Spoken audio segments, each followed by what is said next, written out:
Welcome to the podcast of MotorWeek, television's original automotive magazine. MotorWeek is made possible by Lucas Oil, Auto Value and Bumper to Bumper, and TireRack.com. Your podcast host, John Davis. Thank you, Alec Webb, and hello and welcome everyone to MotorWeek podcast number 292. We're glad to have you with us. Hey, before we get started, if you're wondering how to watch full episodes of MotorWeek, the series is broadcast from coast to coast on your local PBS channel through our cable partner, MAV TV, and on any mobile or streaming device by downloading the PBS app. So, good to know.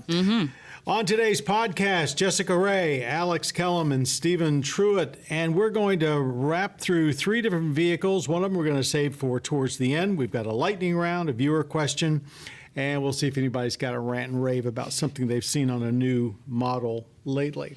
We're going to start with the 2023 Alfa Romeo Stelvio Estrema.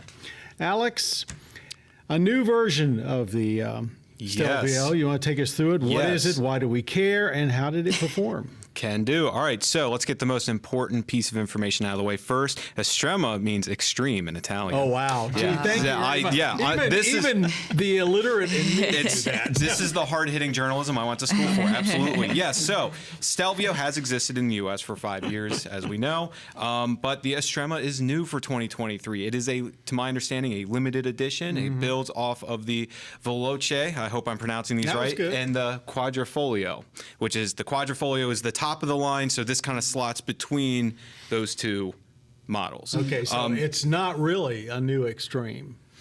No, Okay. no. But this does get like adaptive suspension and a limited slip differential. So it builds on performance more in the handling sort of realm. When it comes to the actual engine, it's actually sharing the same one with the Veloce, which I think is the same one used for all three of the beginning trims. So you're getting some of the Quadrifolio's hardware. Yeah. You're getting without the engine, and I guess without the price. Yeah. That's actually something I'm going to touch on. But yeah, so you're getting like a firmer suspension. It's more fine-tuned. They say it was tuned in conjunction with their F1 team, which, I mean, that's pretty gnarly. If that is true, and I assume it is. It's a 2-liter turbocharged inline 4. We're talking 280 horsepower and 306 pound-feet of torque. That is a far cry from the Quadrifoglio's V6, which is 505 horsepower. But it's also a far cry from the price. Wow, it's escaping me. Estrema is starting around 60 grand, give or take, and the Quadrifoglio is closer to $90,000. So you are, definitely some savings there. All-wheel drive, 8-speed automatic, just kind of get that out of the way. And of course, looking at it, it has that Alfa Romeo styling. It's gorgeous. It's still a gorgeous vehicle. It's got that inverted kind of triangle grille with the lower side pockets and everything, the headlights that stream back, to kind of give the viewer or listener, I should say, a little bit of a comparison point. Overall length, 184 inches, 74 inches wider, well, basically 75, and a wheelbase of 111 inches. That kind of puts it in the realm or the neighborhood of the CRV. So compact, a big compact. A CRV being 185 inches long, 73.5 inches wide, and on a 106-inch wheelbase. So that kind of gives you an idea of where it's at. The interior, very race-inspired, carbon fiber, red stitching, so you know it's fast, and very sporty. But enough about what it looks like. How does it feel to drive? It's fun. It's got a little bit more pep than I kind of thought it would. It was stiff. Yeah, very stiff, but like in a good way. Like I never once felt uncomfortable. And of course, the drive modes, the dynamic drive modes, or DNA, I think they call it. Yeah, DNA drive modes. You can kind of soften it up a little bit, make it feel a little bit better, given your circumstances. But yeah, no, very sporty. Of course, we didn't have 500 horsepower to play with, but I thought 300 was fine. 300, 2-liter, 300 out of a 2-liter turbo is or close to it. That's nothing. It's impressive. Yeah, it feels good. I liked the only thing about the driving experience I wasn't too keen on. It was the transmission, and specifically it was going between like reverse and drive, stuff like that. It wasn't as snappy as I wanted it to be, but I think that really speaks volumes to the way the actual like shifting experience, like when you're in drive, going through all 8 gears felt, because it was seamless. It felt very good, especially with those. I don't know if they were magnesium or not, but the column-mounted paddle shifters, they were fun. That's they were very nice. Italian. You know, I loved it. Column instead of the steering wheel. So yeah, it's a premium interior. I think the infotainment could use a little bit of updating personally, but outside of that, I mean, like I said, you get the carbon fiber, the red stitching, the Harman Kardon like sound system. I mean, you get all that, and again, you're not paying quadrifolio price. You know, you don't see that many of them. It's quite a beautiful vehicle. Anyone else? I mean, one thing I liked about it a lot. You spent days shooting it. Yeah, for sure. The one gripe I do have, like we mentioned how cool and nice the paddle shifters are, I found them to be almost too close to the steering wheel hover, though. Like when I was holding it at 9 and 3, like any you were sort running of into movement it. Yeah, like my back of my fingers were hitting Interesting. it. That's interesting. You don't have that big of hands either. Yeah, I know. And but I did like the way the seats felt as well. It was pretty flat in corners. I was actually coming back with Dave Scrivener from picking up that Buick Riviera for the stand-up shoot we had, and through some back roads, it handled its own pretty well. Yeah, and you know how Dave drives. It's an Alfa. Yeah. I mean, I didn't spend like that much time in it, but the time that I did spend, it was very, very comfortable. You know, it's interesting that Chrysler just said last week that they were doing a review of all of their brands. And the Chrysler brand and the Alfa brand, I think a lot of people have thought is on the cusp of, not sure if they're going to be here in 5 years, but they've actually said that last week that all of the brands are performing quite well. And I'm glad to see it, because I really think it would be a tragedy for one of the premier and really pure performance brands, Alfa, if they somehow became either went away or became marginalized. I'm glad to see it, and I think the Stelvio is a really interesting vehicle. So, For sure. let's move on to something that basically is almost at the other end of the SUV class, and this is the 2023 Mitsubishi Outlander PHEV, and this is the follow-up to the long-term PHEV that we had. So, Stephen, this vehicle everybody's been waiting for it. You know, the original PHEV Outlander did so well, even though it was kind of a dated design. This has been brought forward. Was it worth waiting for? Personally, I think yes. You know, going into the trip, I was down in Franklin, Tennessee for the driving event last week, and I didn't really know how to get into it too much initially. I mean, the only Outlander experience I had was our recent long-term internal combustion Outlander that we had. So, I mean, I will say Mitsubishi knows that, like, they are to an extent like a forgotten brand. And, you know, with all the other competition, you know, they say, like, while we acknowledge that there is serious competition, this has actually been one of their, you know, better selling models. I've seen a lot on the road. A whole lot. So Mitsubishi went into this whole thing. There was two Japanese words that they used. It was Aifudodo,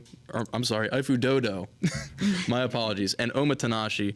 Aifudodo pretty much just means four things: toughness, confidence, quality, with strong and smooth acceleration. And Omatanashi was referring to hospitality, mainly throughout the interior. Now, I should point out, this is the plug-in hybrid. This is the plug-in hybrid, yes. This is the follow-on to the ICE version. Correct, yes. And ultimately, they're interior and exterior wise, there's not that many differences. Like exterior, just a couple badges on the driver's front and passenger front doors. I believe on the tailgate as well. On the inside, couple buttons made a difference, but it felt like the exact same as our long-term tester that we had earlier this year. So, I mean, we can talk about a little bit about the powertrain.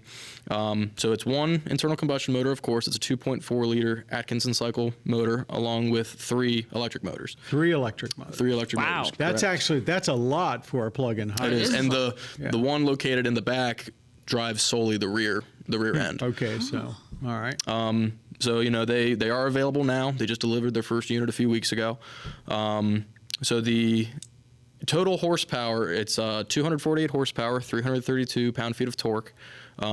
Referring to the battery pack, it's a 20 kilowatt hour battery pack, and that's up from 13.8 on the previous gen. 38-mile electric range. That's up from 24. Total range is 420. 64 mpge, 26 mpg on the gas motor, and then the that's compared to the internal combustion motor on the just normal Outlander. That's 348 miles. DC fast charging is available. 38 minutes will That's get you up to interesting. 80%. That's very See, interesting. this is where automakers, Mitsubishi, good for you. You have figured out what the answer for most people to electrified vehicles is, and that is a good, reliable plug-in hybrid with enough range to get you to and from work during the day and to be able to take advantage of ultra-fast charging. I mean, it can't take more than 10 minutes to charge it up at a fast charge. It actually is. Well, depending on what your range is. Yeah. Like, of course, you can only go 80%. I guess from like, let's say 5%, just because you're running it down to 80, it takes 38 minutes. Really? I'm surprised it's that long. Yeah. Must be. It seems complicated, but with battery technology, preconditioning, all sorts of things, the size of the battery. Yeah. But even there, you're able to basically drive it, plug it in at home and into a level 2 charger and have more than enough time overnight to drive it. It does have regenerative braking. Has what they call the innovative pedal. Right. So we actually, on our driving route coming home back to the hotel, we wound up hitting 0 electric range, so we threw it into the regen mode, and I want to say in the last like 20 miles ish of the drive, we got it back up to around 15 to 20 miles. Let me tell you why this is so important. The automakers, some of the automakers have been telling everybody that trying to get back to at least 50 miles worth of range on a PHEV was going to be very difficult, lots of weight, big size, yada, yada, even though Chevrolet did it with the Volt and exceeded that. Because the California standards, as they roll out, they're going to leave this 20% of the market still there where you can have a PHEV, but it's got to have a 50-mile range. And this is a mid-size, I think, size vehicle. It does have 3 rows. It does have 3 rows, but it's not Suburban. It's not even Palisade size.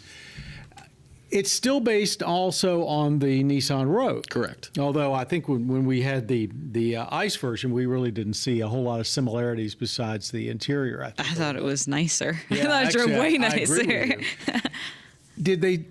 Have you heard anything of whether Nissan's going to bring out a similar model? There was no mention. I'm sure of they that would. while they were there. I haven't heard anything that Nissan would take advantage of that. If they allow them, that would be good for them if they allow them to at least have it to themselves for a while. I will say in general, I was very impressed with the vehicle. Yeah. Do you feel heavy at all? I noticed a little bit, yeah. So it is about 440 pounds heavier. Yeah, and with the battery pack and the motor in the rear, I did make a note of it, and I'm going to talk about it in the first drive video when I get around to throwing that together. You could feel it. Good grip. It felt flatter in corners. And ultimately, I have 0 complaints about that vehicle whatsoever. We spent a lot of time in the previous generation. Yeah, we did. We had it for 21 I hope we months. can get one for like another long time. That'd be awesome. To do it. Well, I guess we ought to move along. We're going to spend all this time on that PHEV. We got one more vehicle. It's kind of like the new version of an Icon that, especially when it comes to miles per gallon. We're going to save that for just a couple of minutes. Let's head over to our lightning round first, where everybody gets kind of a chance to join in something. All righty. Inspired by the popularity of Netflix's Drive to Survive series, 100 Days to Indy will follow IndyCar drivers and the drama that happens on and off the track. Airing on the CW network sometime this spring, do you think this could give IndyCar, that's open wheel racing, folks, so those of you who don't know what IndyCar is, the exposure they've been looking for? Any comments? It can't help. Can't hurt, rather. Yeah, I don't think it can hurt. I think putting it on the CW network is a very interesting choice because that's cable. And not a ton of people still have cable. I don't have cable. Do you guys have cable? No, I canceled. Well, one 'cause I'm never there home. are some broadcast stations that do like CW as part of their scheduling. They true. So, And who yeah. owns CW? Warner Brothers. Yeah, so that's- but these days, I don't know where I'd find it. it may not be, it's not like being on ABC or NBC or CBS, but I think the exposure can't hurt because people in this country, with the exception of the Indy 500, really have no clue about the IndyCar series at all. Agreed. You know? But that's as close as you're going to get to Formula One here Right, in all the this time. country, yeah. And I mean, gosh, if you getting tickets to Formula One when they come visit here is very expensive. I don't know if you've seen ticket prices for the Vegas ones because they've already started trying to sell tickets for that, and it's like thousands of dollars. And this is a way to be able to enjoy the sport without having to break the bank. And people don't realize that, the Indianapolis 500 is, I believe, it is the oldest continuous racing event in the country. And it has to be close to that in the world, if not the world. And every year, everybody makes a big hoopla about it, and it's on one of the three major networks, and it's there. And then you don't hear anything else about IndyCar for the next year. So I think, and some amazing talent, and a lot of times the talent goes from, or at least tries to go from IndyCar to Formula One. Yes. Yeah. Yes, they do. But and so many of the innovations that are actually in the production cars that we all drive today can find their roots in some early IndyCar and Indianapolis 500 machinery. I also think one of the pros of IndyCar is that compared to Formula One is that for the most part, those vehicles are all just about the same. Right. And so you don't have one person or group like running off with a race Like Ferrari or like Red Bull, you know. So it's, I think, a little bit more competitive in that aspect, kind of like how NASCAR is, right? Yep. But yeah, I mean, I think it would be a very good thing for motorsport in the U.S. You guys haven't said very much. Yeah, no, I mean, Do you have thoughts? yeah, I mean, like, We'll I shut know, up and let you I know the phrase. Any publicity is good publicity has been tested a lot over the years man, I to was gonna varying say that. effects. Oh, well, I'll beat you to it. But One mind. I mean, I agree. I mean, if nothing else, it'll bring more people like to watch it, and they might be like, "Oh, that's neat. Now I want to go see a race, or at least watch it on TV." Yeah, I mean, and so many people in this country just think a race is NASCAR. That's the only thing. That's the only thing they really can relate to. But a lot more to it in IndyCar. I wish them very good luck with this. Yeah. Our viewer question. Actually, I don't know why we call it viewer question anymore. Our podcast question is an email from Anthony. He says, "Okay, I've heard that more electric cars will have an impact on the auto parts stores, both the brick and mortar ones and the ones online, and that they will likely see a reduction in sales in replacement parts as they go forward. Do you think this is true?" And he's talking about replacement parts for gas-powered cars. Before I open my mouth, what do you guys think? Yeah, I mean, like, it's sort of like, I think yes, in the sense that, like, as less gas cars are on the road, less people will need the parts for them.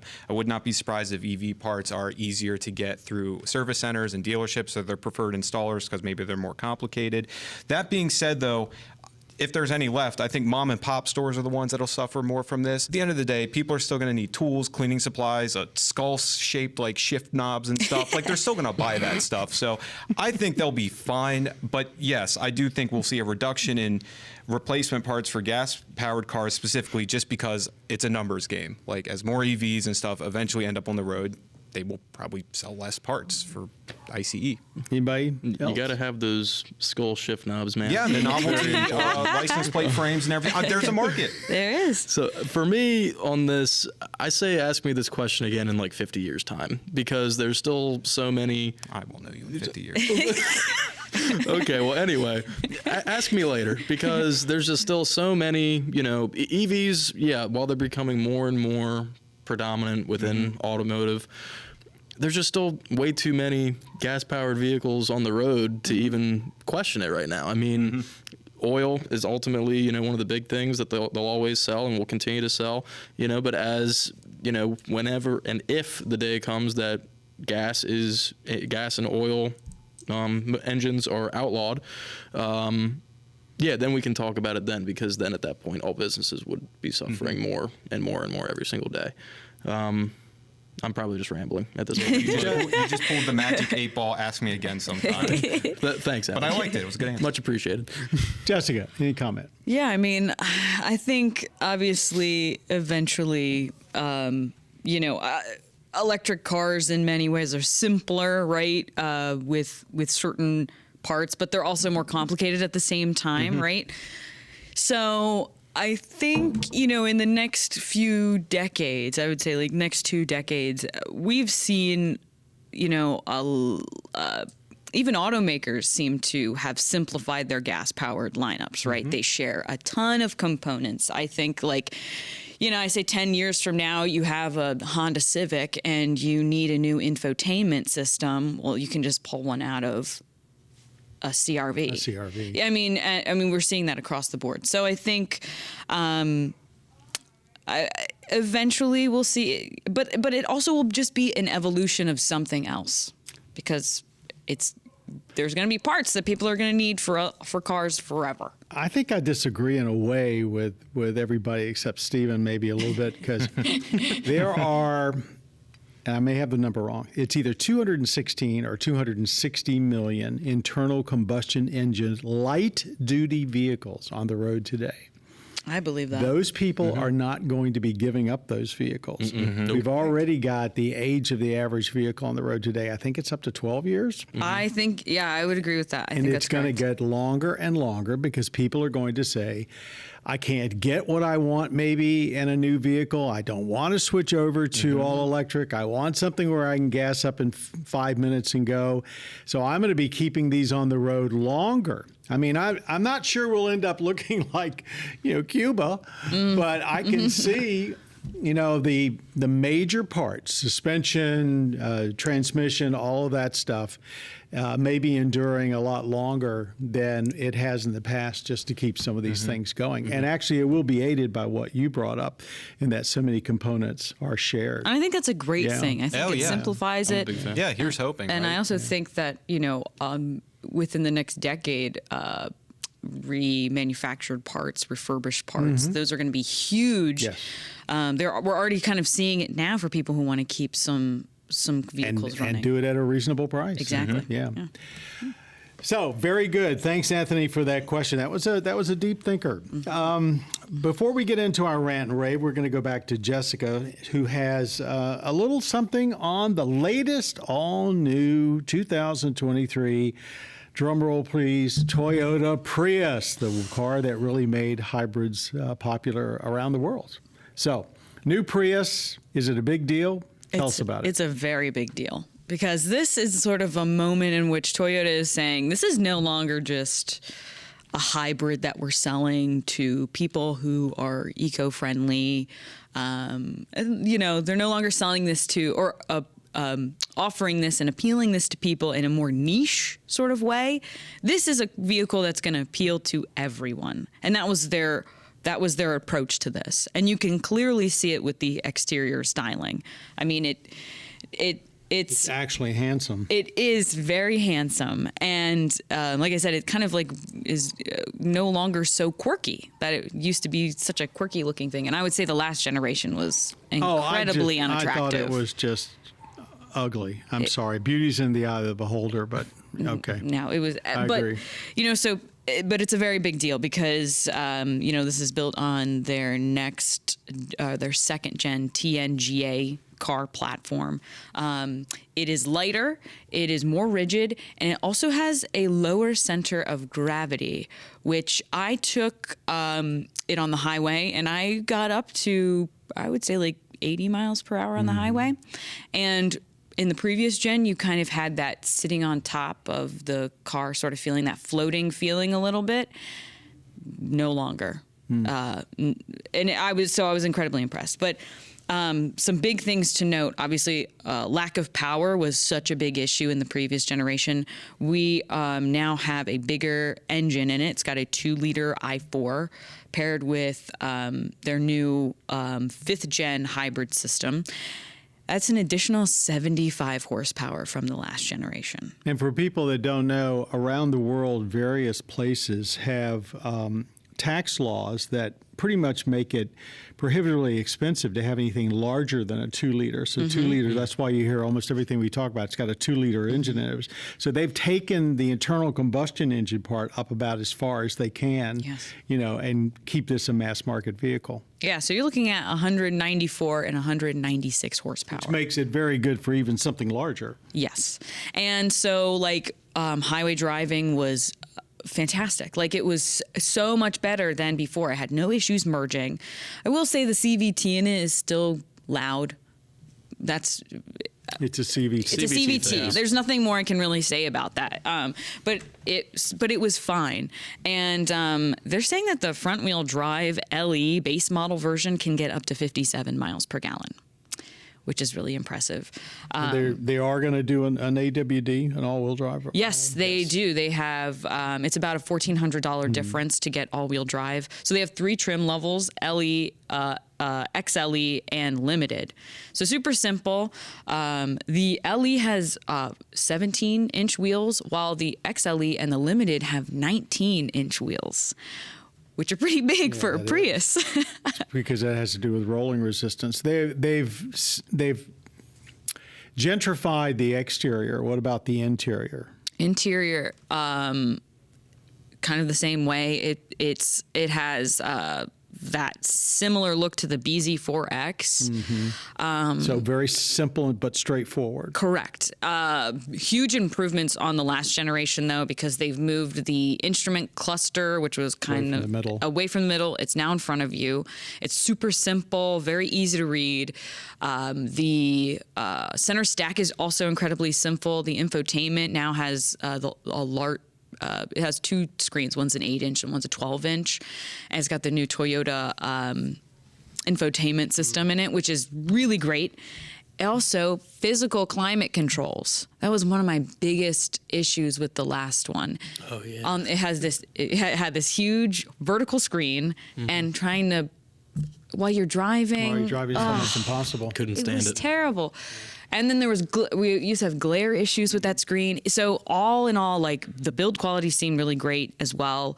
I drove both the all-wheel drive version and the front-wheel drive version, and I will say that the front-wheel drive version, I definitely felt like I could hear more road noise in the rear.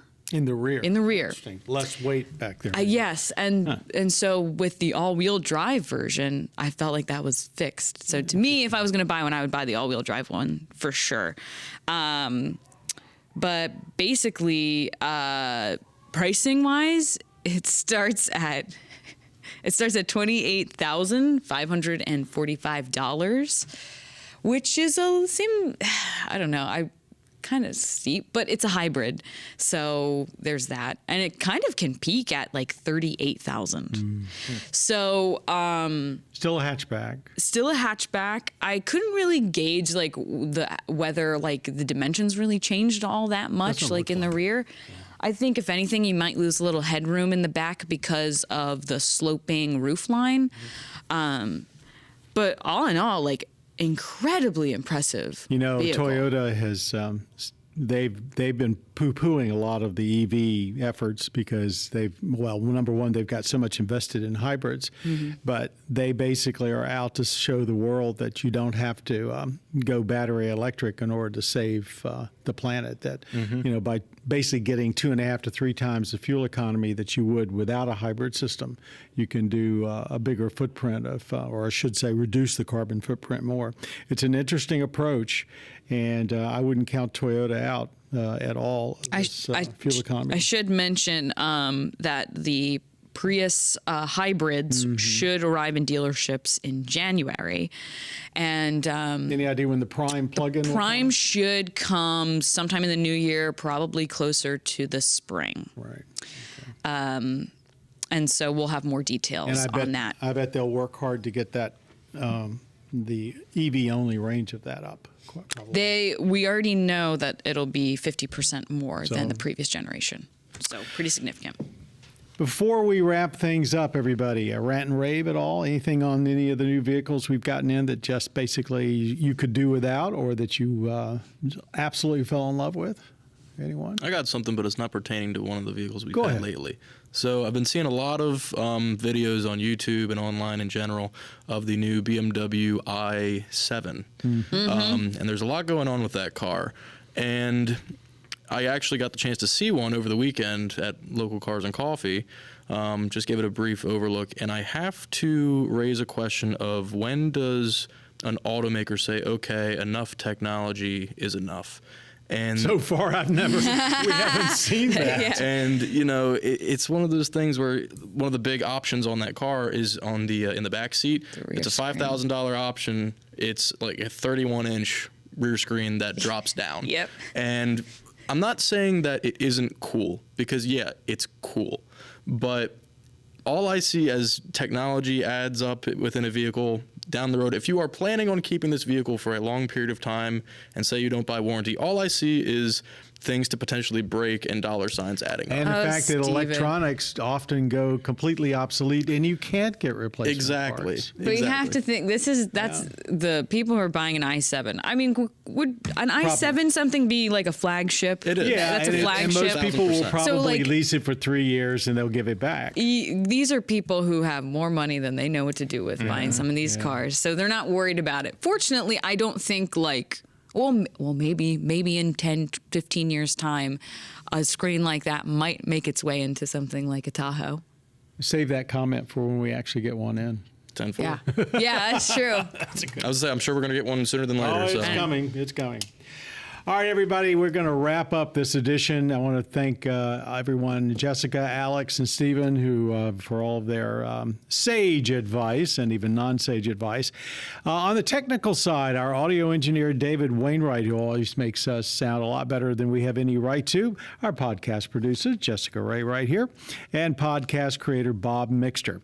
Thanks, everybody, for listening to our podcast today. And by the way, if you're wondering what time MotorWeek can be seen on your local public television station, go to our website, motorweek.org. Click on the tab about the show, then station listings, and enter your zip code for the days and times we air in your area. Or you can hop over to our cable partner, MAV TV, at mavtv.com for their schedule. They show us several times a week. You can also stream MotorWeek episodes for free on your mobile device or your streaming box by downloading the PBS app that's available at your device's app store or the streaming channel library for things like Roku and such. All of the individual road tests and feature segments are also available at youtube.com/MotorWeek, along with our retro review marathons. In other words, if you got a screen, you can watch MotorWeek. Until next time, I'm John Davis. For all of us here, thanks for being a part of MotorWeek. You have been listening to the podcast of MotorWeek, television's original automotive magazine. MotorWeek is made possible by Lucas Oil, Auto Value and Bumper to Bumper, and TireRack.com.